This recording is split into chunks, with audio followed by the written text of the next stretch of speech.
Au cœur des vallées oubliées du désert, là où le vent murmure encore les secrets des anciens, s'élève l'histoire bouleversante de la tribu de Thamud. Une civilisation puissante, bénie par Allah de force, d'intelligence et d'un talent unique.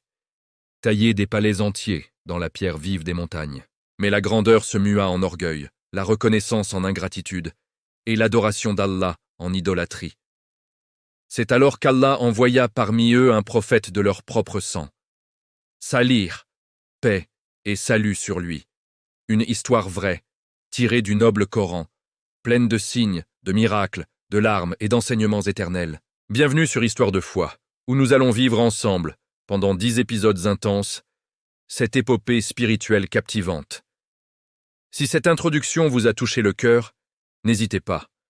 Abonnez-vous à la chaîne Histoire de foi, activez la cloche, likez cette vidéo, partagez-la largement et laissez en commentaire une belle invocation ou un mot d'espoir envers Allah. Qu'Allah nous guide tous et nous rapproche de lui. Chapitre 1.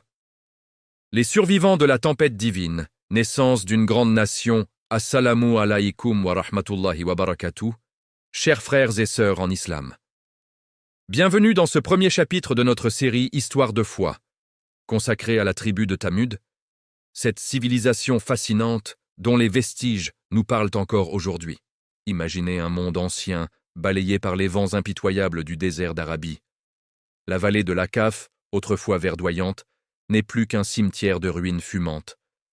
La tribu de Had, ces géants orgueilleux qui défièrent le ciel lui-même, vient d'être anéantie par un vent hurlant, un vent glacial et destructeur envoyé par Allah comme châtiment pour leur arrogance et leur rejet du prophète Hud, alayhi salam. Au milieu de ce chaos, un petit groupe tremble encore de peur. Ce sont les rares croyants qui ont écouté Hud. Ils ont cru en Allah, unique, sans associé. Ils ont imploré son pardon quand le vent s'est levé.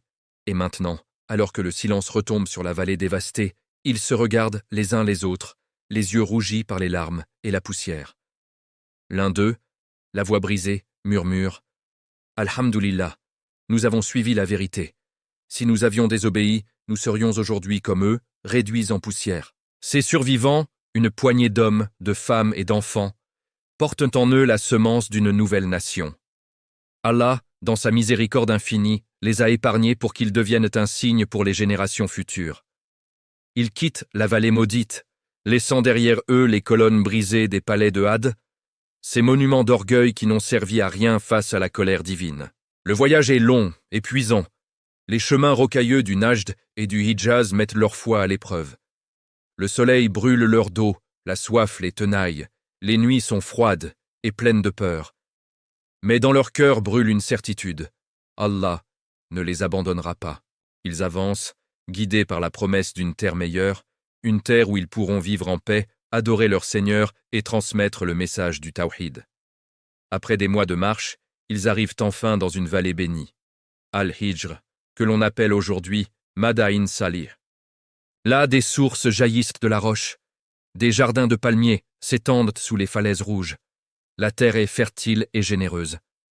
Les survivants tombent à genoux, les mains levées vers le ciel. Ya Allah, tu nous as sauvés de la destruction et tu nous offres un nouveau départ. Nous te remercions pour tes bienfaits immenses. C'est ici que commence réellement l'histoire de Thamud. Les descendants de ces croyants se multiplient. Génération après génération, la tribu grandit, devient puissante, prospère. Allah, dans sa générosité, leur accorde des dons extraordinaires que peu de nations ont reçus. Il leur donne une force physique exceptionnelle. Leurs corps sont robustes, capables de soulever des charges que d'autres peuples ne pourraient même pas imaginer. Il leur offre une intelligence aiguisée, une sagesse dans l'organisation, un génie artistique et technique hors du commun. Mais surtout, il leur offre un talent unique, celui de tailler la roche vive comme il agissait des argiles. Regardez ces montagnes qui les entourent. Ce qui était autrefois des falaises abruptes devient, sous leurs mains habiles, des demeures grandioses. Ils creusent des palais entiers à l'intérieur des rochers, avec des colonnes élancées, des façades sculptées avec une précision incroyable. Des salles immenses où l'écho résonne comme dans une mosquée. Les portes sont si hautes qu'un chameau chargé peut passer sans baisser la tête. Les fenêtres laissent entrer la lumière du soleil qui danse sur les murs polis. Dans les plaines, ils construisent des châteaux somptueux, des jardins suspendus irrigués par des canaux ingénieux. Les marchés débordent de marchandises, dattes dorées, tissus fins, métaux précieux. Les caravanes viennent de loin pour commercer avec eux. La nuit, les torches illuminent les rues taillées dans la pierre, et les chants de joie montent vers les étoiles. Tamud devient une référence. On parle d'eux dans tout le monde connu comme d'un peuple béni, presque invincible. Leurs armées sont redoutées, leurs artisans admirés, leurs richesses enviées. Ils dominent les routes commerciales entre le Yémen et la Syrie. Leur langue résonne dans les vallées. Leurs lois organisent la vie de milliers de personnes. Mais dans cette grandeur, une ombre commence déjà à se profiler. L'être humain, quand il reçoit trop de bienfaits sans en reconnaître la source, risque de s'égarer. Petit à petit, certains commencent à dire « Tout cela, c'est grâce à notre force, à notre intelligence, à nos mains habiles. » Ils oublient que c'est Allah qui a guidé leurs ancêtres, Allah qui a fait jaillir l'eau de la pierre, Allah qui leur a donné ce talent unique. Ils construisent des idoles dans les niches qu'ils ont eux-mêmes taillées dans la montagne. Ils leur offrent des sacrifices. Ils invoquent des forces invisibles au lieu du créateur de ces forces. Le shirk, ce poison mortel, commence à s'infiltrer dans leur cœur, autrefois pur. Pourtant, Allah, dans sa patience infinie, ne les abandonne pas tout de suite. Il va leur envoyer un prophète issu d'eux-mêmes, un homme qu'ils connaissent, qu'ils respectent, pour les ramener vers la vérité avant qu'il ne soit trop tard. Fin du chapitre 1, frères et sœurs. Si cette histoire vous a touché, si elle a fait vibrer votre cœur et renforcer votre foi, alors n'hésitez pas, abonnez-vous à la chaîne Histoire de foi, activez la cloche pour ne rien manquer, likez cette vidéo, partagez-la avec vos proches pour que ce message divin se propage, et laissez en commentaire une belle invocation ou un mot d'espoir envers Allah, comme « qu'Allah nous protège de l'orgueil et nous guide vers la vérité ». Qu'Allah accepte nos efforts et nous réunisse au paradis. À très bientôt pour le chapitre 2, Inch'Allah. Chapitre 2. La gloire des montagnes. Taillé, l'ascension et les premiers signes de elle, oublie assalamu alaykum wa rahmatullahi wa barakatuh, chers frères et sœurs bien-aimés. Nous voici au deuxième chapitre de notre série Histoire de foi. Après avoir vu comment Allah a sauvé les croyants de la tribu de Had et les a guidés vers une nouvelle terre promise, nous plongeons maintenant au cœur de la civilisation de Tamud, cette nation extraordinaire qui a atteint des sommets de gloire que peu de peuples ont égalés. Imaginez, mes frères et sœurs, ces immenses falaises rouges qui dominent la vallée d'Al-Hijr. Le soleil se lève, ses rayons dorés caressent la pierre comme pour la réveiller. Et là, sous vos yeux émerveillés, apparaissent non pas des grottes naturelles, mais des palais entiers, des maisons parfaites, des mosquées même, taillées avec une précision divine dans la roche vive. Les façades sont ornées de motifs géométriques complexes, de colonnes élancées qui semblent défier la gravité, de portes si hautes et si larges que 10 chameaux pourraient passer de front. Comment ont-ils fait cela? Allah leur avait accordé un don unique. Leurs mains étaient guidées par une force et une habileté surhumaine. Avec des outils simples, des burins, des marteaux, de la patience infinie, ils transformaient la montagne en œuvre d'art. Une famille entière pouvait vivre dans une demeure taillée sur plusieurs étages. Au rez-de-chaussée, les entrepôts pour les dattes et les céréales. Au premier, les salons vastes où l'on recevait les invités. Plus haut, les chambres fraîches, même en plein été protégées par l'épaisseur de la roche. Dans les plaines, ils bâtissaient des châteaux aux murs épais, entourés de jardins irrigués par un réseau de canaux ingénieux qu'ils avaient creusés eux-mêmes. L'eau des sources descendait des montagnes, remplissait des bassins cristallins, faisait pousser des palmiers chargés de dattes miel, des grenadiers, des figuiers. L'air embaumait le parfum sucré des fruits mûrs. Les enfants couraient pieds nus dans l'herbe verte, les femmes tissèrent des tapis aux couleurs vives.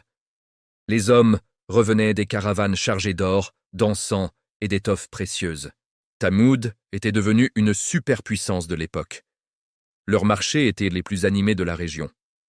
On y entendait toutes les langues. Des marchands du Yémen apportaient l'encens, ceux de Cham, la Syrie, les soieries, d'Égypte, les papyrus.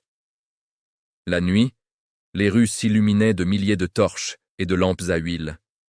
Les banquets étaient somptueux, des plateaux de viande rôtie, des dattes farcies, du lait de chamel frais. La musique résonnait, les poètes récitaient des vers glorifiant la force de Thamud. Mais cette prospérité n'était pas seulement matérielle. Au début, les cœurs étaient encore tournés vers Allah. Les anciens, ceux qui avaient marché depuis la vallée de Had, racontaient inlassablement l'histoire du vent destructeur, du prophète Houd, de la miséricorde divine. Dans les rassemblements, on levait les mains pour remercier Allah. C'est et toi qui nous as donné cette terre fertile, cette force, cette intelligence. Sans toi, nous ne serions rien. Pourtant, petit à petit, génération après génération, la gratitude s'est effritée. Les jeunes n'avaient pas vécu la tempête. Ils n'avaient connu que l'abondance. Ils regardaient les palais taillés dans la montagne et disaient « Ce sont nos bras qui ont fait cela. C'est notre génie. » Les anciens essayèrent de les corriger. « Non, mes enfants, c'est Allah qui vous a donné cette force. » Mais les jeunes riaient. « Si Allah est si puissant, pourquoi avons-nous besoin de travailler si dur? Nous sommes les maîtres ici. » Le shirk a commencé doucement. D'abord, ils ont sculpté de belles statues pour décorer leur maison. Puis, certains ont dit « Ces figures représentent les forces de la nature qui nous aident. » Et puis, on a commencé à leur offrir des sacrifices. Des idoles sont apparues dans les niches des montagnes, taillées avec le même talent qu'ils utilisaient pour leur demeure. On les appelait par des noms anciens, celle de la pluie, celle de la fertilité, celle de la force. On leur offrait les plus beaux fruits, le meilleur lait, parfois même du sang. Les chefs de la tribu, les plus riches, les plus puissants, encourageaient cela. Pourquoi? Parce que cela leur permettait de maintenir leur pouvoir. Ils disaient au peuple « Suivez nos traditions, honorez ces divinités, et la prospérité continuera. » Mais en réalité, ils opprimaient les plus faibles. Ils prenaient les meilleures terres, imposaient des taxes écrasantes, exploitaient les artisans. Le pauvre qui osait protester était chassé ou réduit au silence. Le Coran nous décrit parfaitement cet état. Ils taillaient dans les montagnes des maisons, se sentant en sécurité. Sourate Al-Araf, verset 74. Et ailleurs, ils disaient « Nous sommes plus nombreux et plus forts. » Ils avaient oublié que la vraie force vient d'Allah seul. Dans cette société brillante, mais corrompue, naquit un enfant différent. Dans une famille respectée, celle d'Ubayd ibn Mas, vint au monde un garçon au visage lumineux, aux yeux profonds comme des puits de sagesse. On l'appela Salih. Dès son plus jeune âge, il se distinguait. Là où les autres enfants jouaient à la guerre ou admiraient les richesses, Salih préférait s'isoler dans les vallées, contempler le ciel étoilé, réfléchir à la création. Les anciens disaient en le regardant « Cet enfant n'est pas comme les autres, il y a en lui une lumière particulière. » Quand il parlait, même petit, ses mots touchèrent les cœurs. Il posait des questions que personne n'osait poser. Qui a créé ces montagnes? Qui fait couler ces sources? Pourquoi oublions-nous celui qui nous a tout donné? Les années passèrent. Salih grandit en sagesse et en beauté. Il refusait les excès de la société. Il ne participait pas aux fêtes idolâtres. Il aidait les pauvres, défendait les opprimés, rappelait doucement aux gens la vérité. Beaucoup l'aimaient et le respectaient. Même les chefs le toléraient, car il était de bonne famille et sa parole était pleine de hikmah, sagesse. Mais Allah préparait pour lui une mission bien plus grande. Fin du chapitre 2. Chers frères et sœurs, si ce chapitre vous a bouleversé, il vous a fait réfléchir à la fragilité des bienfaits et à l'importance de la gratitude envers Allah, alors je vous en conjure, abonnez-vous à la chaîne Histoire de foi, activez la cloche pour recevoir chaque nouveau chapitre, likez cette vidéo pour qu'elle touche plus de cœurs, partagez-la largement avec votre famille et vos amis, et laissez en commentaire une invocation sincère comme « Ya Allah, protège-nous de l'orgueil et fais de nous tes serviteurs reconnaissants. Qu'Allah nous guide tous et nous accorde la constance dans la foi. » Rendez-vous très bientôt pour le chapitre 3, Inch'Allah. Chapitre 3. La lumière dans les ténèbres. L'élection de Salih comme prophète. Assalamu alaykum wa rahmatullahi wa barakatuh, chers frères et sœurs en islam. Nous voici au 3e chapitre de notre série Histoire de foi. Après avoir contemplé la grandeur de Thamud, cette civilisation bénie qui taillait des palais dans la pierre vive, et après avoir vu comment l'orgueil et le shirk ont commencé à ronger les cœurs autrefois reconnaissants, Nous arrivons maintenant à un moment décisif. Les apparitions une lumière au milieu des ténèbres. Une lumière nommée Salih alayhi salam. La vallée d'Al-Hijr brillait toujours de 1000 feux. Les caravanes continuaient d'affluer, chargées d'or et d'épices. Les marchés résonnaient de rires et de négociations animées. Les jardins regorgèrent de fruits. Les sources coulaient abondamment. Mais derrière cette façade éclatante, la corruption morale s'était installée comme un poison lent. Les idoles, taillées avec le même génie que les demeures, trônaient désormais dans chaque maison riche. On leur offrait les premiers fruits de la récolte, le meilleur lait des chamelles, parfois même des animaux entiers sacrifiés sur des autels de pierre. Les chefs de la tribu, ces hommes puissants aux vêtements brodés d'or, organisaient de grandes fêtes en l'honneur de ces faux dieux. Ils disaient, grâce à eux, la pluie tombe, les jardins prospèrent, nos caravanes reviennent chargées. Mais en réalité, ils utilisaient ces croyances pour justifier leur tyrannie. Le pauvre qui ne pouvait pas payer la taxe était chassé de sa maison taillée dans la montagne. L'orphelin était exploité comme serviteur. La veuve n'avait plus de droit. La justice n'était plus que le caprice des puissants. Le Coran nous le décrit avec une précision qui nous glace le sang. Et ils taillaient des maisons dans les montagnes, se sentant en sécurité. Sourate Ash-Shu'ara, verset 149. Et ailleurs, vous construisez sur chaque hauteur un édifice pour vous divertir, et vous prenez des châteaux comme si vous alliez durer éternellement. Sourate Ash-Shu'ara, versets 128-129. Ils pensaient que leurs œuvres les rendaient immortels, intouchables. Dans ce monde de splendeur et d'injustice, Salih grandissait. Il était maintenant un homme dans la force de l'âge, grand, au visage serein, aux yeux qui semblaient lire dans les âmes. Tout le monde le connaissait. Il était issu d'une famille noble, respectée. On l'invitait au conseil, on écoutait ses avis, car sa parole était toujours juste, mesurée, pleine de sagesse. Mais Salih refusait les excès. Il ne participait pas aux fêtes idolâtres. Il ne buvait pas le vin interdit. Il ne prenait pas part aux injustices. Au contraire, il passait beaucoup de temps seul dans les vallées environnantes, loin du bruit de la ville. Il grimpait sur les hauteurs, contemplait les étoiles, observait les montagnes qu'ils avaient de tailler, et il se posait des questions que personne de autre haine osait poser. Qui a créé ces rochers avant que nos mains ne les touchent? Qui fait jaillir l'eau de ces sources? Qui nous a donné cette force et cette intelligence? Pourquoi remercions-nous des statues de pierre au lieu de celui qui nous a tout donné? Les pauvres l'aimaient. Quand il passait dans les quartiers modestes, il s'arrêtait pour parler aux artisans fatigués, aux femmes qui portaient l'eau, aux enfants aux pieds nus. Il partageait son pain avec eux. Il défendait les opprimés devant les chefs, avec une douceur ferme qui désarmait même les plus durs. Beaucoup disaient, si seulement tout le monde était comme Salih. Les riches le toléraient, car il ne les attaquait pas directement. Mais au fond, ils le craignaient un peu. Sa présence était comme un miroir qui révélait leurs fautes. Certains jeunes, touchés par ses paroles, commençaient à douter des idoles. Ils venaient le voir en secret pour lui poser des questions sur le Créateur unique. Puis vint cette nuit inoubliable. Une nuit claire, étoilée, où le vent du désert soufflait doucement. Salih s'était retiré dans une grotte isolée, comme il le faisait souvent pour méditer et invoquer Allah. Il leva les mains vers le ciel et implora « Ô toi qui as créé les cieux et la terre, guide-moi vers la vérité pure. Fais de moi un moyen pour ramener mon peuple vers toi. » Et soudain, la révélation descendit. Une lumière divine enveloppa la grotte. L'ange Jibril alayhi salam apparut devant lui, porteur du message d'Allah. Salih trembla de tout son être. Il entendit la voix claire et majestueuse. « Ô Salih, tu es l'envoyé vers ton peuple. Appelle-les à adorer Allah seul, sans associer. Rappelle-leur les bienfaits qu'il leur a accordés. Avertis-les du châtiment s'ils persistent dans leur égarement. » Salih pleura de joie et de peur. Il se prosterna longuement, remerciant Allah de l'avoir choisi parmi tous.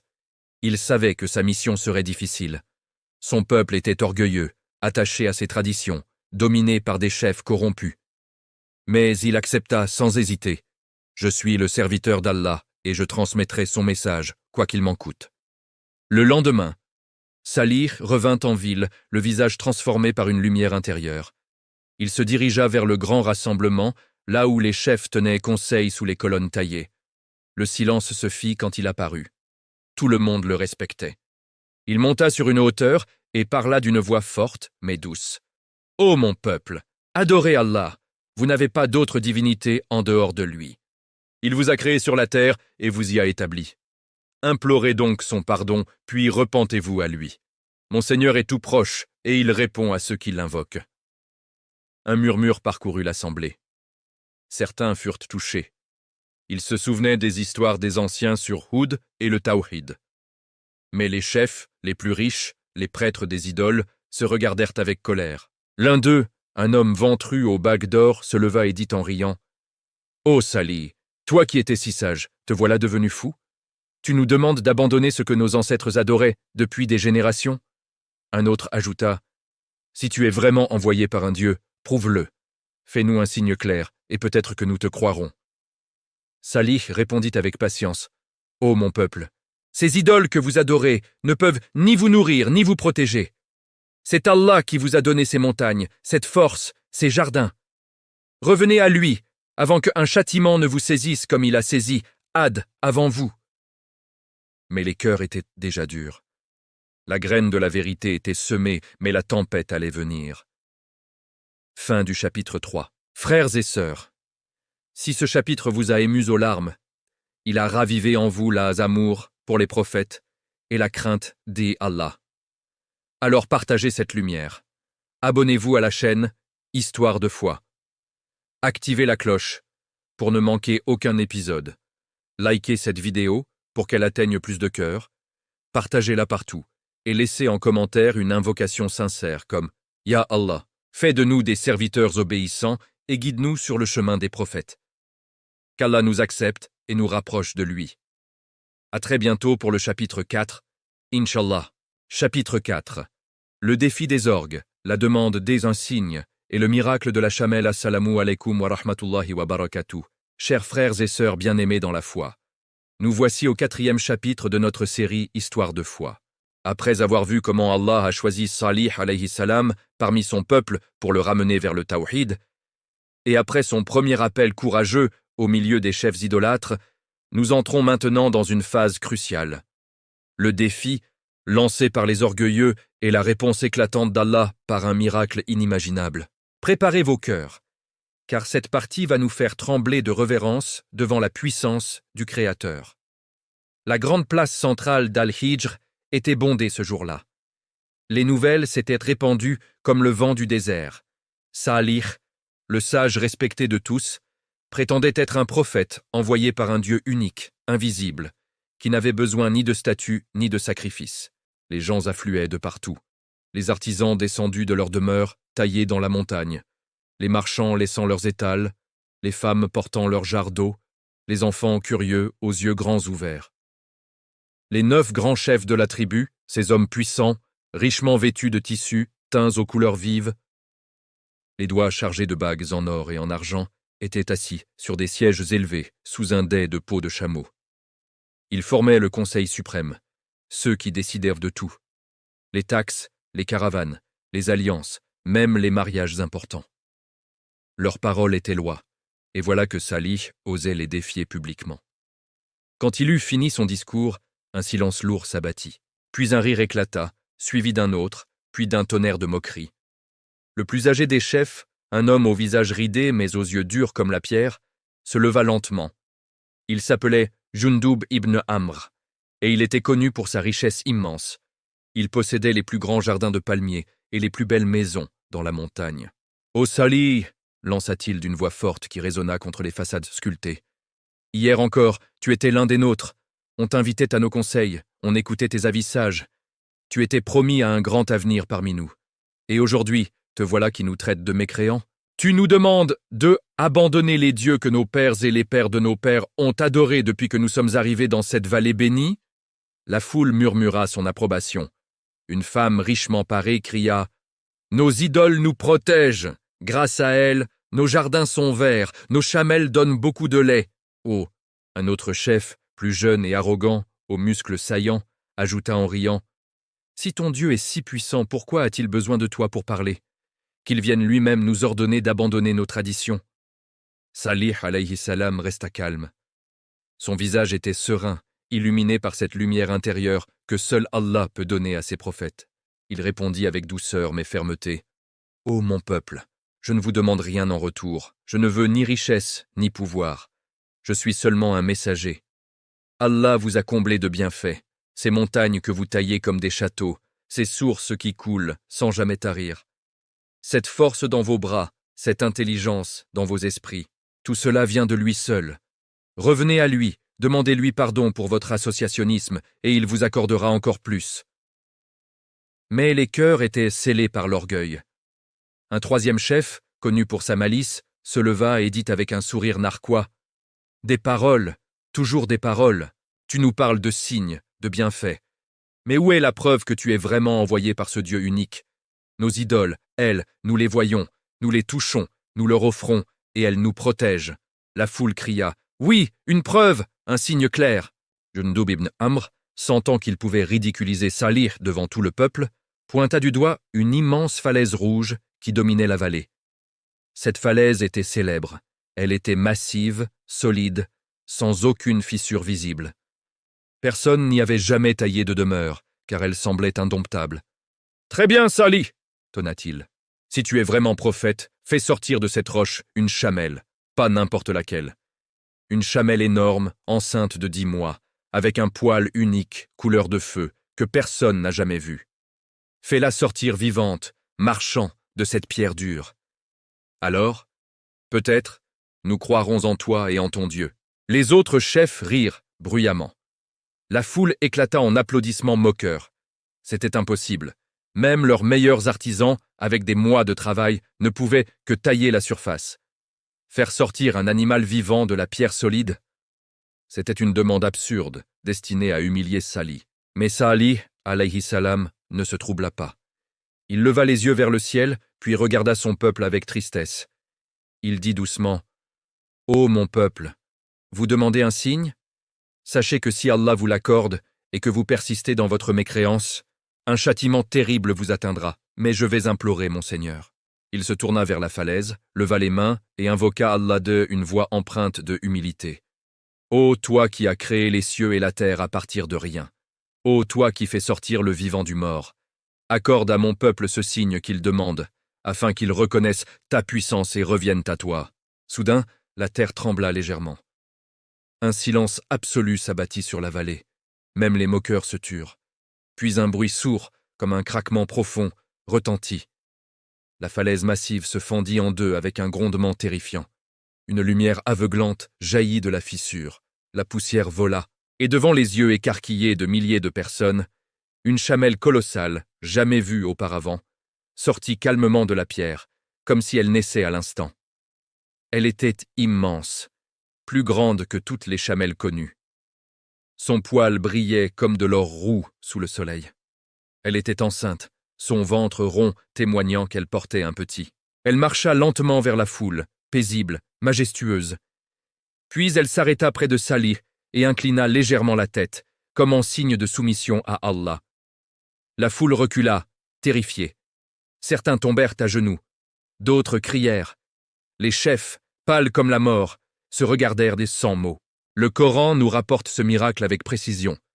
Et voici la chamelle d'Allah, un signe pour vous. Surat Al-Araf, verset 73. Salih alayhi salam dit alors « Ô mon peuple, voici la chamelle d'Allah, un signe clair de sa puissance. Laissez-la paître sur la terre d'Allah. Ne lui faites aucun mal, sinon un châtiment douloureux vous saisira. » Mais déjà, dans les cœurs des mécréants, la jalousie et la haine bouillonnaient. Fin du chapitre 4. Chers frères et sœurs, si ce miracle vous a donné des frissons, s'il a renforcé votre certitude en la puissance d'Allah et en ses prophètes, alors propagez cette lumière. Abonnez-vous à la chaîne Histoire de foi, activez la cloche pour ne rater aucun chapitre, likez cette vidéo pour qu'elle touche des milliers d'âmes, partagez-la massivement avec vos proches et laissez en commentaire une invocation pleine d'espoir comme « Ya Allah ». Fais de nous des serviteurs qui reconnaissent tes signes et te remercient toujours. Et qu'Allah nous guide et nous protège. À très bientôt pour le chapitre 5, Inch'Allah. Chapitre 5. Le miracle vivant.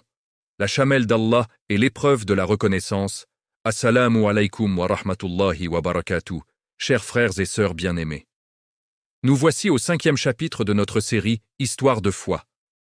Après le miracle stupéfiant de la chamelle sortie vivante de la roche dure, un signe éclatant de la puissance d'Allah, nous entrons maintenant dans une période d'épreuve intense. Cette chamelle n'était pas un simple animal, elle était une Aya vivante, un test divin pour séparer les cœurs humbles des cœurs orgueilleux.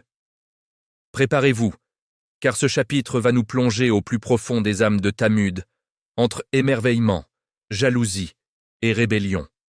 La vallée d'Al-Hijr n'avait jamais connu un tel bouleversement. Le jour du miracle, quand la chamelle colossale était sortie de la falaise dans un éclat de lumière aveuglante, des milliers de personnes avaient assisté à la scène, figées par la peur et l'admiration. Certains étaient tombés à genoux, les larmes aux yeux, criant « C'est un signe d'Allah !»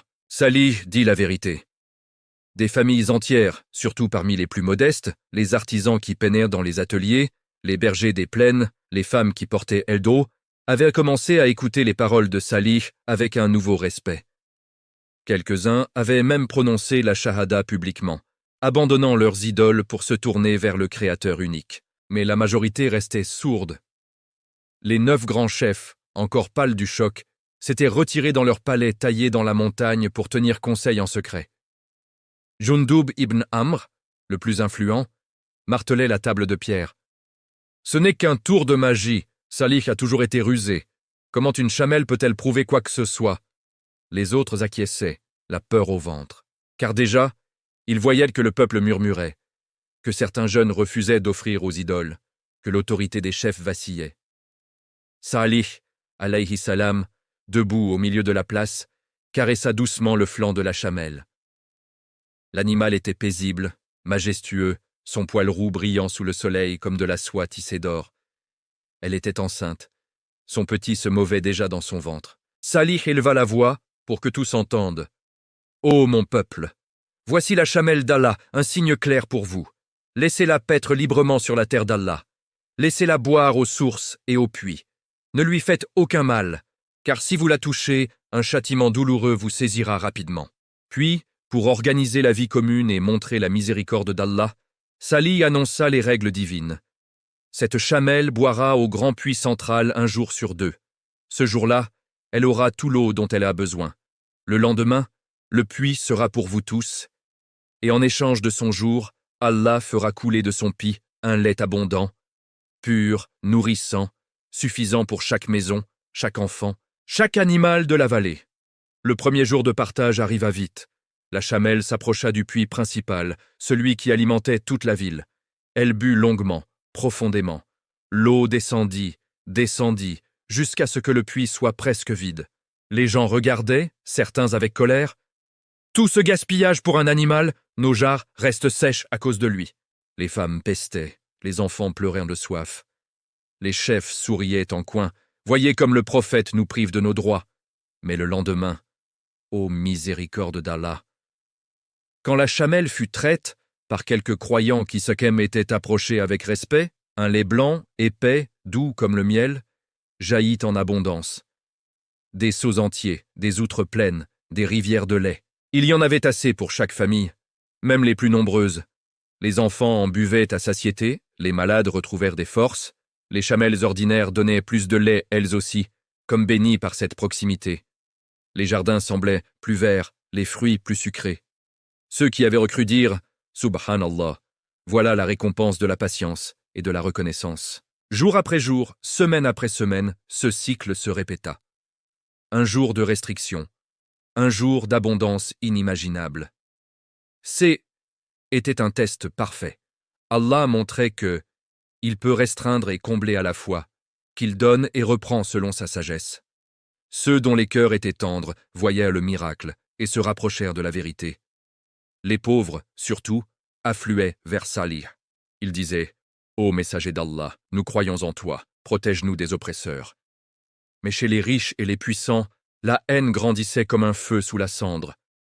Chaque fois que la chamelle buvait, il grinçait des dents. « Cette bête nous vole notre eau, elle nous impose sa loi. » Quand le lait coulait à flot, il refusait de y toucher par orgueil. « Nous n'avons pas besoin de la charité des, un animal sorti des, une pierre. » Ils voyaient dans ce miracle non pas un bienfait, mais une menace à leur autorité. Car plus le peuple goûtait à ce lait béni, plus il écoutait Salih, plus ils remettaient en question les idoles et les taxes injustes. Dans les palais sombres, les 9 chefs complotaient. Une femme riche et influente, connue pour sa beauté et sa malice, dit un soir lors de un banquet « Cette chamelle est la source de tous nos problèmes. Tant qu'elle vivra, Salih aura le peuple avec lui. Si nous la supprimons, son prétendu miracle disparaîtra et il perdra toute crédibilité. » Les hommes applaudirent. Ils promirent des récompenses énormes, or, terre, mariages avantageux pour quiconque oserait tuer la chamelle. 9 hommes, les plus audacieux et les plus corrompus, furent choisis. Ils attendirent une nuit sans lune. Fin du chapitre 5.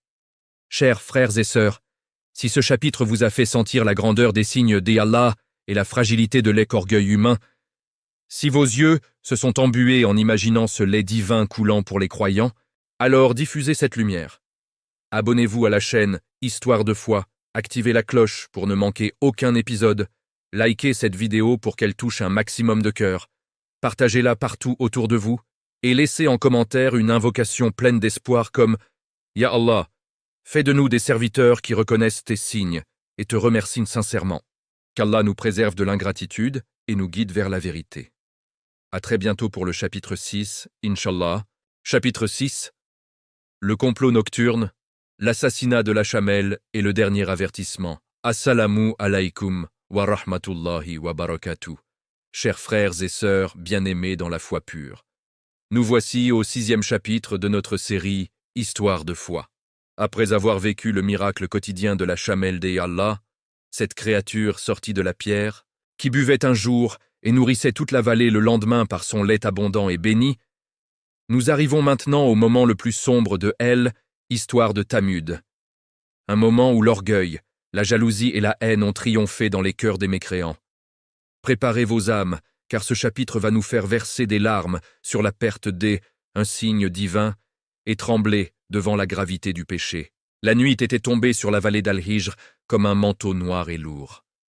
Les torches des palais taillés dans la montagne scintillaient faiblement, mais dans les quartiers des puissants, les lampes à huile brûlaient tard. Les 9 chefs, réunis dans la vaste salle du palais de Yundub ibn Amr, buvaient du vin interdit et tramaient leurs plans diaboliques. Leurs visages étaient rouges d'excitation et de colère contenue. La femme riche et influente, celle que l'on appelait Qudar, une beauté aux yeux noirs et au cœur encore plus sombre, se leva et parla d'une voix mielleuse mais venimeuse. « Frère, cette chamelle est une insulte à notre dignité. Elle boit notre eau comme si la vallée lui appartenait. Elle donne son lait comme si nous étions des mendiants. Et à cause d'elle, les pauvres, les faibles, suivent de plus en plus ce sali qui ose nous défier. Si nous laissons faire, demain ce sera toute la tribu qui se retournera contre nous. Il faut agir ce soir. » Les 9 hommes choisis pour le crime étaient là, assis en cercle. C'étaient les plus forts, les plus cruels, des chasseurs habiles, des guerriers sans pitié, des jeunes ambitieux prêts à tout pour gagner les faveurs des chefs. L'un d'eux, un géant nommé Misda, serra son poignard et dit « Je frapperai le premier. » Un seul coup bien placé, et cette bête sera finie. Un autre, Qudar ibn Salif, le plus rusé, ajouta « Nous l'attendrons près du puits. Elle vient toujours boire à la même heure, même la nuit quand la soif la tenaille. » Qudar promit des récompenses folles. Celui qui portera le coup fatal aura ma fille en mariage, avec une dot de 100 chamelles et 10 jardins de palmiers. Les autres recevront de l'or, des terres, des esclaves, et surtout, notre gratitude éternelle. Les hommes se levèrent, le cœur battant d'une excitation malsaine. Ils enveloppèrent leurs visages de tissu noir, prirent arcs, lances et épées tranchantes. Ils sortirent dans la nuit fraîche, marchant sans bruit sur les sentiers de pierre. La lune était cachée derrière des nuages épais, comme si le ciel lui-même retenait son souffle devant ce qui allait se passer. La chamelle d'Allah paissait paisiblement dans une prairie près du grand puits. Elle était immense, majestueuse, son poil roux luisant faiblement sous les étoiles. Son petit, encore dans son ventre, bougeait doucement. Elle broutait l'herbe tendre qu'Allah faisait pousser pour elle, inconsciente du danger. Autour d'elle, l'air était calme, embaumé par l'odeur des dattiers. Soudain, les 9 assassins surgirent des ombres. Misda banda son arc et visa la patte arrière. La flèche siffla dans l'air et atteignit sa cible. La chamelle poussa un beuglement déchirant qui résonna dans toute la vallée, un cri de douleur qui fit trembler les montagnes. Elle chancela, mais resta debout, noble même dans la souffrance. Les autres hommes se jetèrent sur elle comme des hyènes. Qudar ibn Salif planta sa lance dans son flanc. Un autre trancha les jarrets. Le sang coula sur la terre bénie, rouge et chaud. La chamelle, dans un dernier effort, leva la tête vers le ciel comme pour implorer son Créateur, puis s'effondra lourdement, son petit mourant avec elle dans son ventre. Les assassins exultèrent. « Nous l'avons fait !» cria l'un d'eux. « Plus de chamelle, plus de Sali, toute l'eau est à nous maintenant. » Ils dansèrent autour du corps, riant bruyamment, se vantant de leurs crimes. Le bruit réveilla la vallée. Des gens sortirent de leurs maisons, terrifiés. Certains croyants accoururent et virent le horreur, la chamelle d'Okallah, gisant dans une mare de sang, ses yeux encore ouverts, fixant le ciel. Les nouvelles parvinrent vite à Salih, alayhi salam. Il était en prière nocturne quand un jeune croyant frappa à sa porte, essoufflé et en larmes. « Ô messager d'Allah!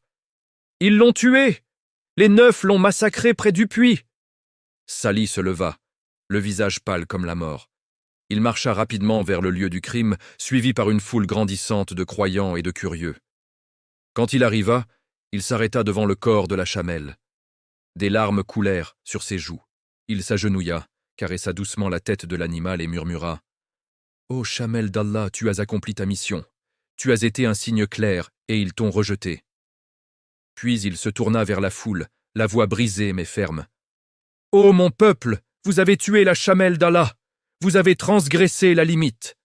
Vous avez méprisé le signe le plus clair que mon Seigneur vous a envoyé. Maintenant, réjouissez-vous de votre crime pendant 3 jours seulement. C'est une promesse non mensongère. Au 4e jour, le châtiment vous saisira. Repentez-vous tant qu'il est encore temps. » Les mécréants, rassemblés autour des 9 assassins triomphants, éclatèrent de rire. Jundub ibn Amr cria « Ô Salih, tes menaces ne nous font pas peur. Regarde, nous avons repris notre liberté. Plus d'animal pour nous dicter nos lois. Si ton Dieu est si puissant, qu'il nous punisse tout de suite. » La foule des orgueilleux applaudit, moqueuse. Mais les croyants tremblaient. Ils se serrèrent autour de Salih, suppliant « Ô prophète d'Allah, protège-nous, nous croyons en toi et en ton Seigneur. » Salih les consola. « Patience, mes frères, Allah ne rompra pas sa promesse. Préparez-vous, car le salut est proche pour les pieux. » Le premier des 3 jours commença. Et déjà, un signe apparut. Fin du chapitre 6. Chers frères et sœurs, si ce chapitre vous a brisé le cœur, il vous a fait prendre conscience de la gravité de rejeter les signes des Allah et de l'orgueil qui mènent à la perdition, alors propagez ce rappel urgent. Abonnez-vous à la chaîne Histoire de foi, activez la cloche pour ne rater aucun chapitre, likez cette vidéo pour qu'elle atteigne plus d'âmes en danger, partagez-la massivement avec tous ceux qui ont besoin de ce message, et laissez en commentaire une invocation sincère comme « Ya Allah, protège-nous du shirk et de l'orgueil, et fais-nous mourir en croyant soumis à toi. » Qu'Allah nous pardonne nos fautes et nous guide vers la droiture. À très bientôt pour le chapitre 7, Inch'Allah. Chapitre 7. Les 3 jours du sursis, les signes avant-coureurs du châtiment. Assalamu alaykum wa rahmatullahi wa barakatuh, chers frères et sœurs bien-aimés dans la lumière du Tawhid. Nous voici au 7e chapitre de notre série Histoire de foi. Après les horreurs du crime commis contre la chamelle d'Ewala, ce signe vivant massacré par 9 assassins orgueilleux sous les ordres des chefs corrompus, Salih alayhi salam a prononcé son dernier avertissement. 3 jours de sursis seulement avant que le châtiment promis ne s'abatte. Ce chapitre va nous plonger dans ces 3 journées fatidiques, où les signes divins sont apparus un à un, séparant définitivement les cœurs repentants des cœurs endurcis. Accrochez-vous à vos cœurs, car nous allons vivre l'angoisse, le regret et la terreur qui ont précédé la fin d'une grande nation.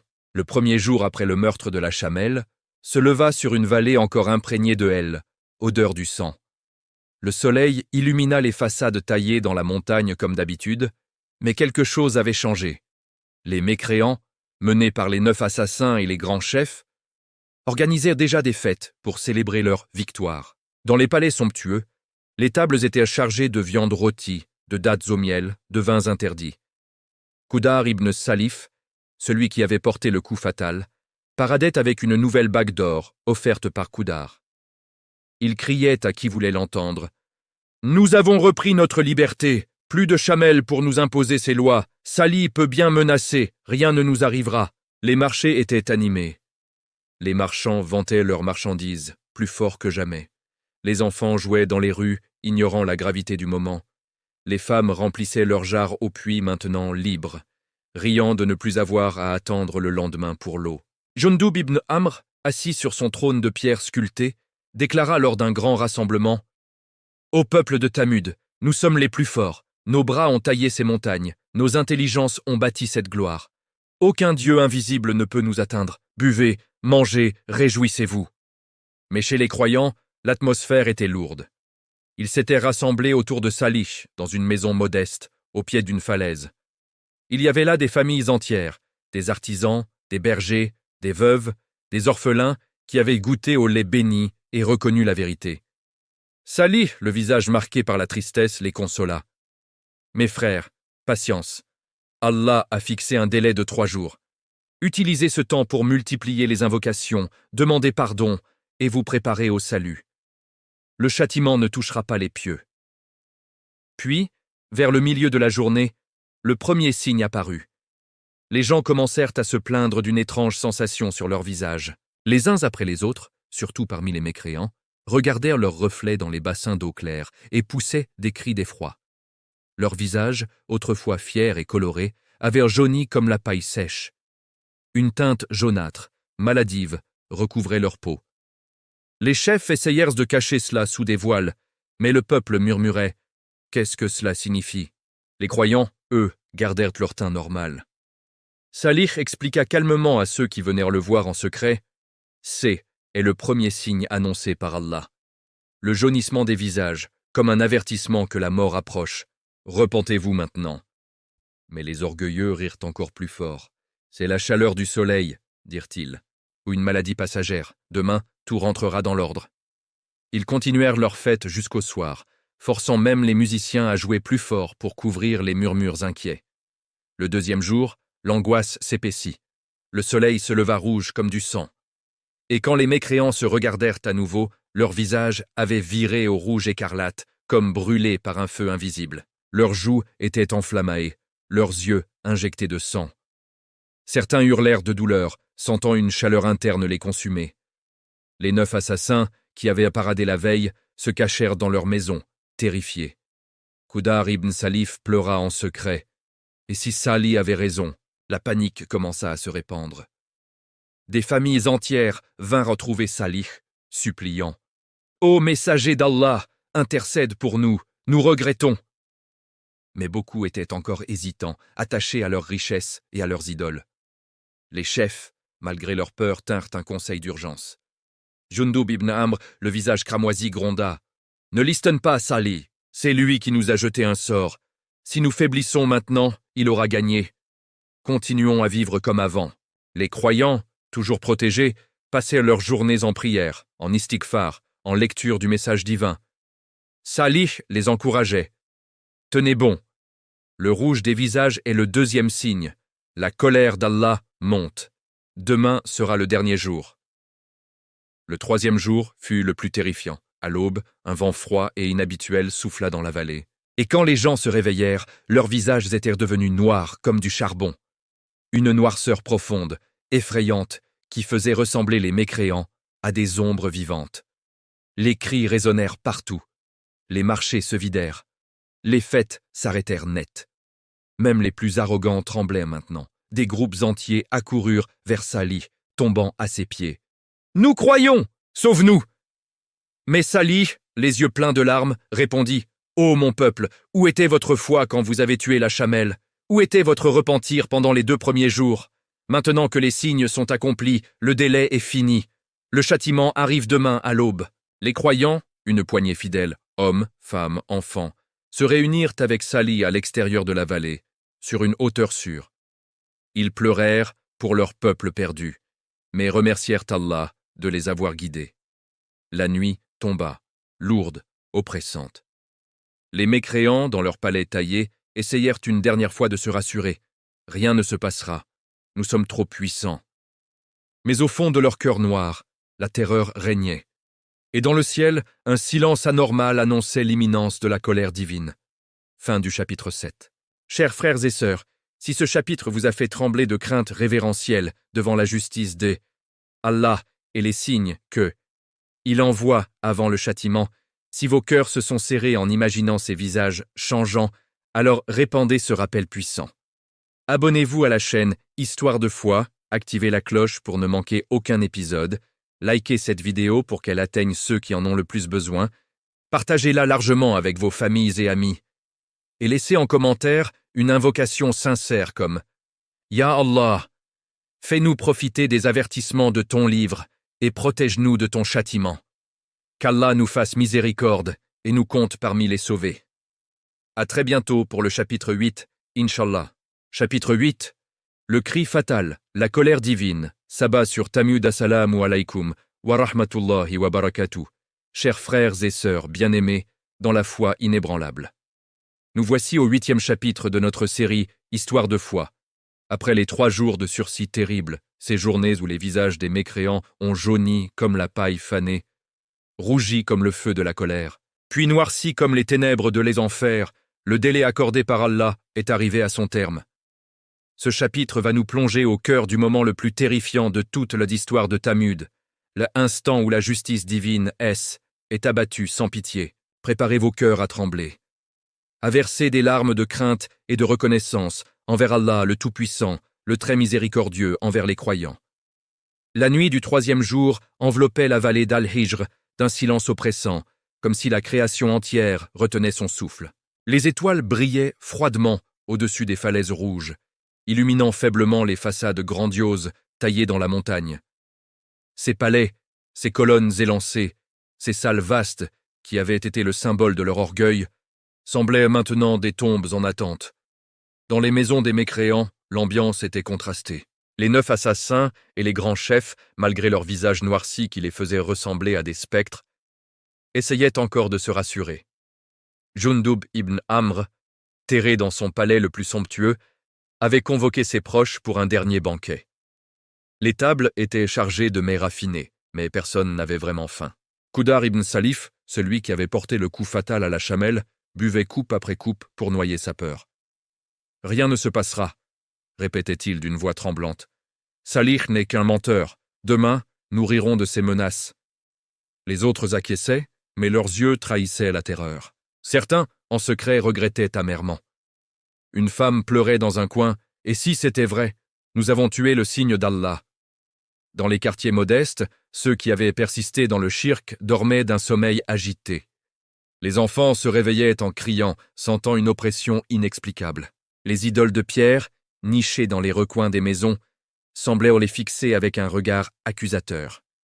Personne n'osait plus les toucher.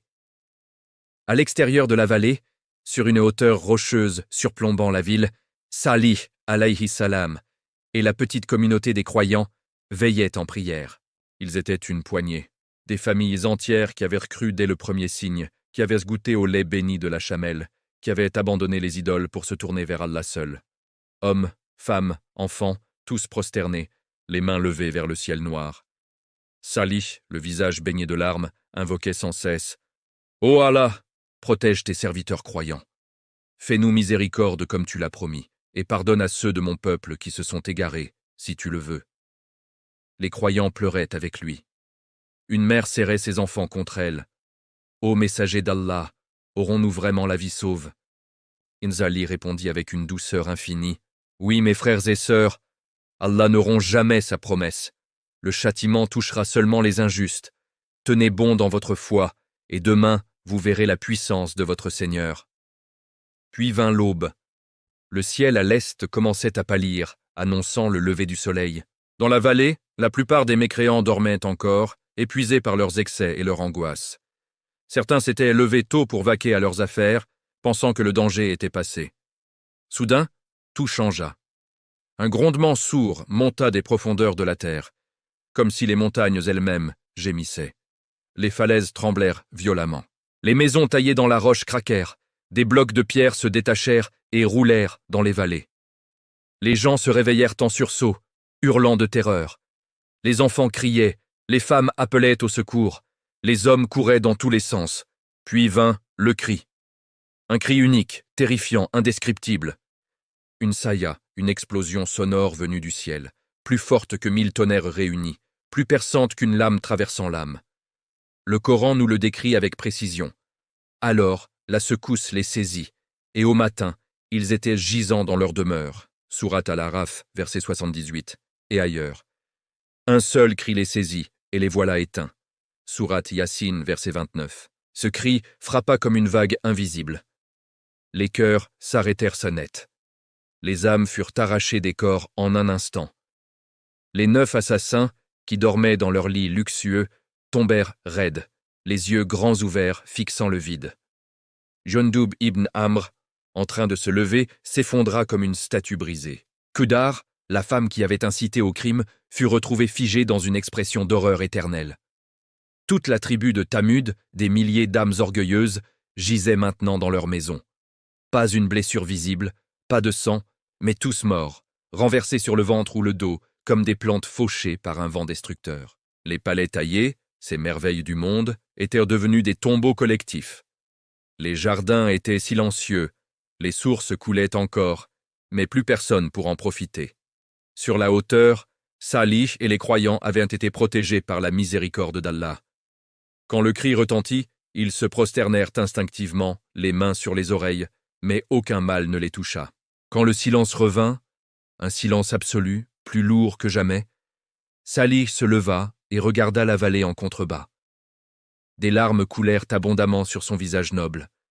Il dit d'une voix brisée, « Ô mon peuple, j'avais pourtant transmis le message de mon Seigneur, je vous avais conseillé, mais vous n'aimez pas les conseillers. » Les croyants pleurèrent avec lui, non pas de joie, mais de tristesse pour ces âmes perdues.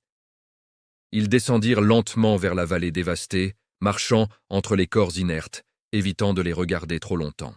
Salih s'arrêta un instant devant le corps de la chamelle, toujours là près du puits, et murmura « Tu as été un signe clair, et ils t'ont rejeté. » La vallée d'Al-Hijr, autrefois vibrante de vie, n'était plus qu'un cimetière géant. Les vestiges de Thamud, ces maisons taillées dans la montagne, restent jusques à au jour, oui comme un avertissement éternel pour elle, humanité. Fin du chapitre 8. Chers frères et sœurs, si ce chapitre vous a fait frissonner de crainte révérentielle, si les larmes ont coulé en pensant à la justice implacable d'Allah et à sa miséricorde envers les croyants, alors diffusez ce rappel vital. Abonnez-vous à la chaîne Histoire de foi, activez la cloche pour ne rater aucun épisode, likez cette vidéo pour qu'elle touche des millions de cœurs, partagez-la partout autour de vous, et laissez en commentaire une invocation profonde comme « Ya Allah, protège-nous de ton châtiment et fais-nous mourir en croyant, soumis à toi seul. Qu'Allah nous fasse miséricorde et nous compte parmi les sauvés. » À très bientôt pour le chapitre 9, Inch'Allah. Chapitre 9. Les ruines éternelles, témoignage silencieux d'une nation perdue. Assalamu alaikum wa rahmatullahi wa barakatuh, chers frères et sœurs bien-aimés dans la foi pure et sincère. Nous voici au 9e chapitre de notre série Histoire de foi. Après avoir vécu les instants terrifiants du cri divin qui a anéanti la tribu de Thamud en un seul souffle, ces milliers de âmes orgueilleuses gisant raides dans leurs palais taillés dans la montagne, nous arrivons maintenant à l'après-catastrophe. Un moment de silence absolu, de réflexion profonde, où les ruines deviennent des témoins muets pour toutes les générations futures. Ce chapitre va nous faire contempler la miséricorde d'Allah envers les croyants sauvés, la tristesse du prophète Salih, et surtout les leçons éternelles que ces vestiges nous crient encore aujourd'hui. Préparez vos cœurs à une méditation intense sur la fragilité de la grandeur humaine face à la puissance divine. Le soleil se leva enfin sur la vallée d'Al-Hijr, mais ce n'était plus le même soleil. Ses rayons dorés illuminaient une scène de désolation totale. Les falaises rouges, autrefois vivantes du bruit des artisans et des caravanes, se dressaient maintenant comme des sentinelles silencieuses autour d'un immense cimetière. Les maisons taillées dans la roche, ces merveilles d'architecture, avec leurs colonnes élancées, leurs façades ornées de motifs précis, leurs salles vastes et fraîches, étaient intactes extérieurement, mais à l'intérieur, le spectacle était glaçant. Des milliers de corps gisaient là où la mort les avait surpris, des familles entières figées dans leur sommeil, des chefs dans leur trône de pierre, des enfants dans les bras de leur mère. Pas une goutte de sang, pas une blessure visible. Juste des visages noircis par le dernier signe, les yeux grands ouverts, fixant le vide éternel. Le cri les avait saisis si soudainement qu'ils étaient tombés comme des poupées de chiffon, renversés sur le ventre ou le dos, comme le décrit le noble Coran. Et au matin, ils étaient gisants dans leur demeure, comme s'ils n'y avaient jamais prospéré. Sourate Hud, verset 68. Salih, alayhi salam, et la petite communauté des croyants descendirent lentement de la hauteur où Allah les avait protégés. Leurs pas résonnaient dans le silence absolu. Pas un oiseau ne chantait, pas un vent ne soufflait. Les sources coulaient encore, claires et pures, mais plus personne pour en boire. Les jardins de palmiers ployaient sous le poids des dattes mûres, mais elles tomberaient bientôt au sol, inutiles. Les marchés, autrefois bruyants de négociations et de rires, n'étaient plus que des étals abandonnés, les marchandises intactes, mais couvertes déjà d'une fine couche de poussière. Salih marcha au milieu des ruines, le cœur serré par une douleur immense. Il n'y avait ni joie ni triomphe dans ses yeux, seulement des larmes pour son peuple perdu. Il s'arrêta devant le corps de Yundub ibn Amr, ce chef puissant qui avait moqué ses avertissements jusqu'au bout.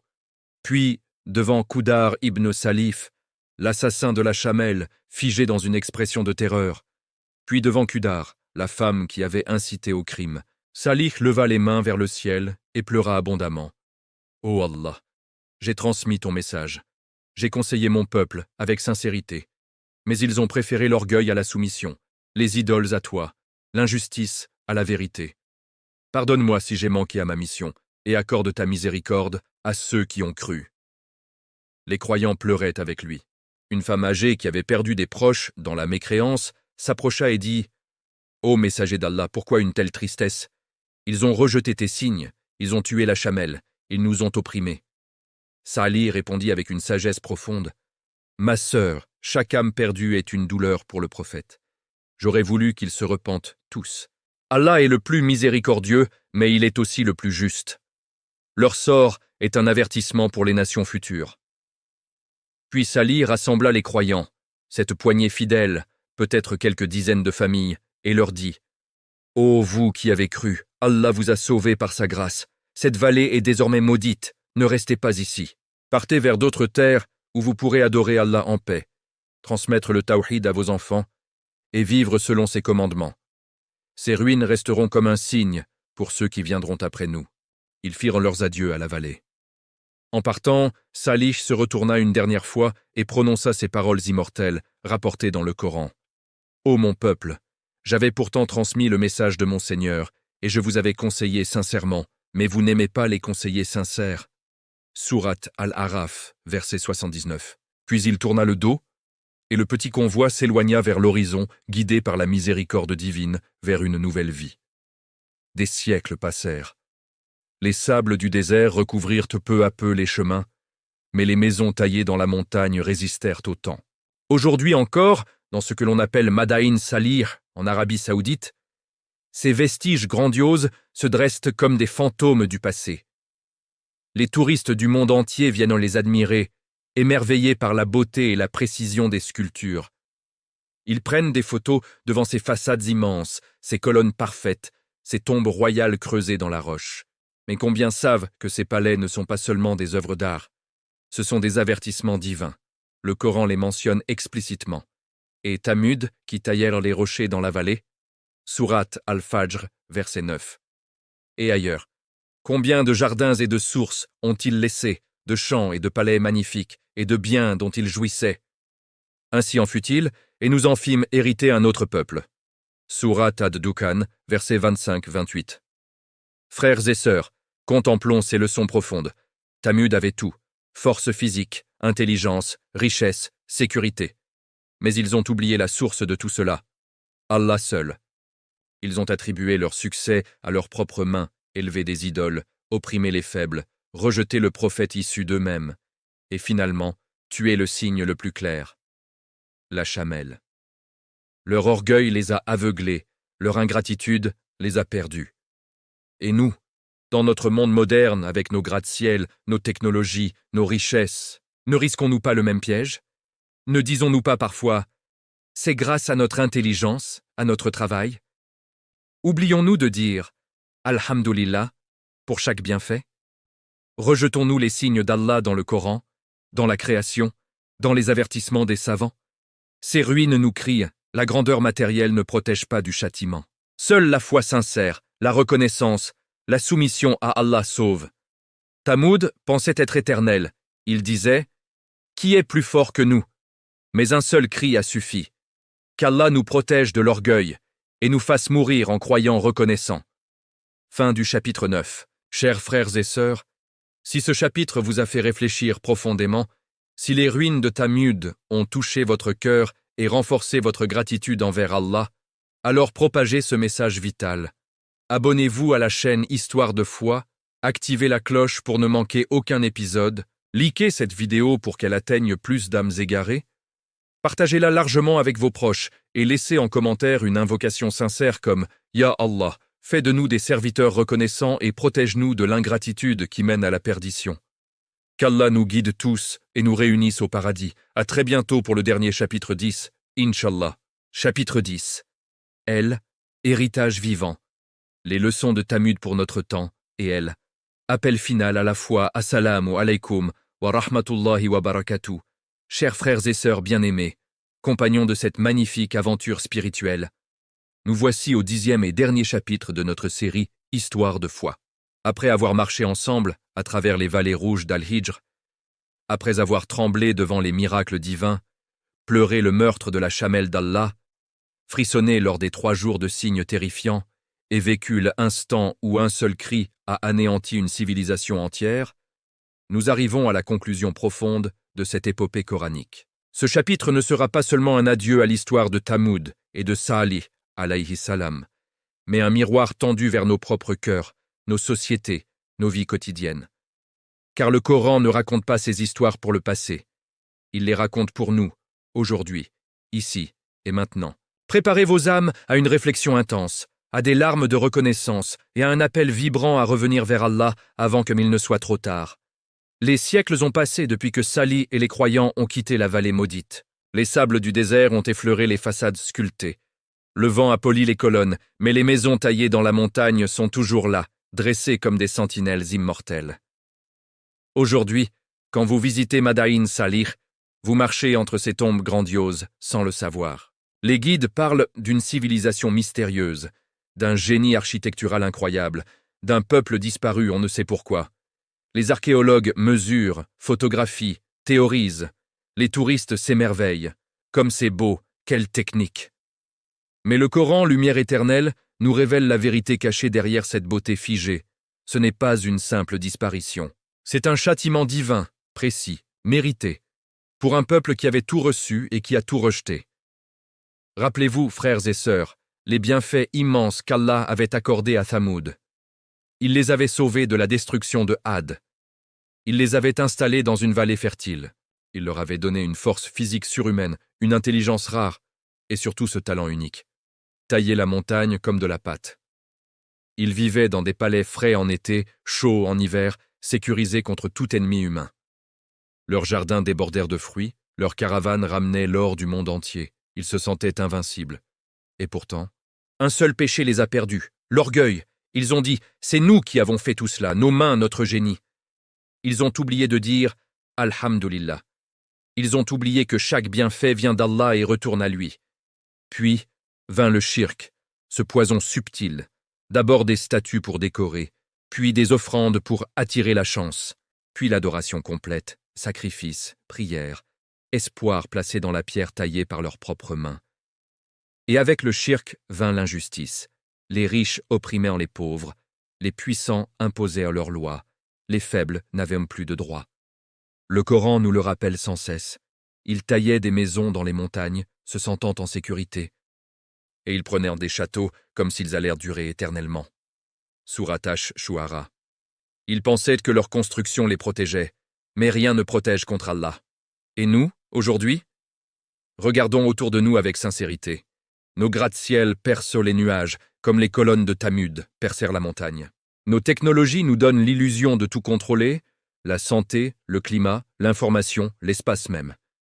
Nous disons, c'est la science, c'est l'homme qui progresse.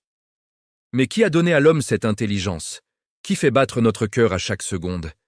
Qui fait pousser le blé que nous transformons en pain? Quand une pandémie frappe, quand un tremblement de terre détruit des villes entières, quand une crise économique ruine des nations, ne voyons-nous pas les signes? Ne sommes-nous pas, nous aussi, en train de tailler nos montagnes d'orgueil?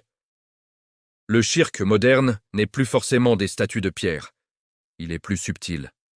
Placer son espoir dans l'argent, dans le pouvoir, dans les célébrités, dans les gouvernements, dans la science, sans reconnaissance du Créateur. C'est dire « je réussis grâce à mon travail seul », sans dire « bi idnillah ».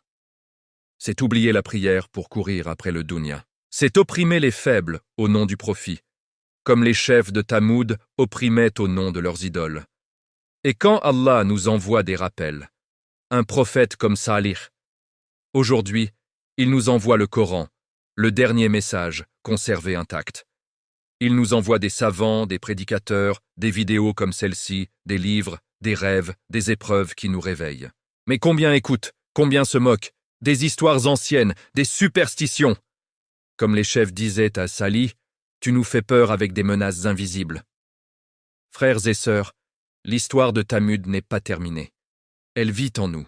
Chaque fois que nous oublions de remercier Allah, nous marchons sur leurs traces. Chaque fois que nous préférons le dunya à l'akhira, nous construisons nos propres palais d'illusions. Mais il y a aussi la quai espoir immense. Ceux qui ont cru avec Salih ont été sauvés. Une poignée, mais sauvés. Ils ont quitté la vallée maudite et ont transmis la foi pure à leurs enfants.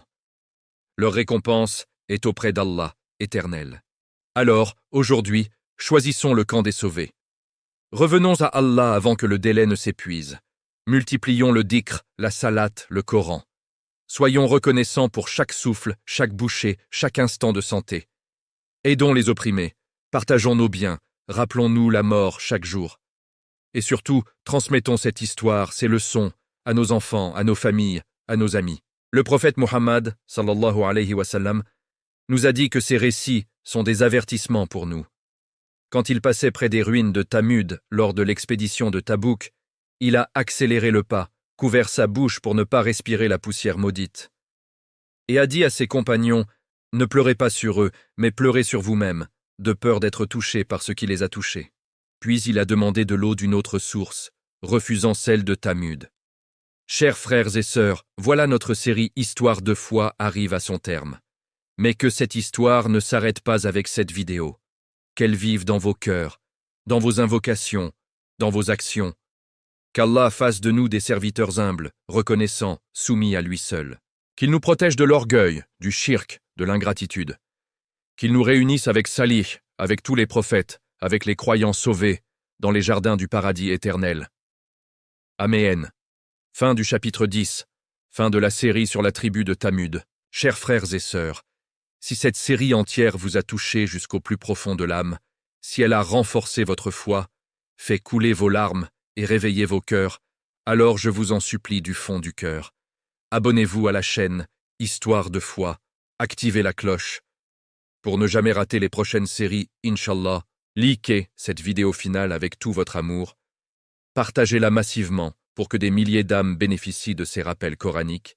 Et laissez en commentaire une invocation magnifique, un mot d'espoir envers Allah, comme « Ya Allah, guide-nous, pardonne-nous et fais de nous tes serviteurs sincères jusqu'au dernier souffle. » Qu'Allah vous récompense abondamment, vous et vos familles.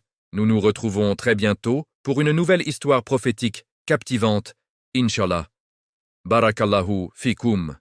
Wassalamu alaykum wa rahmatullahi wa barakatuh.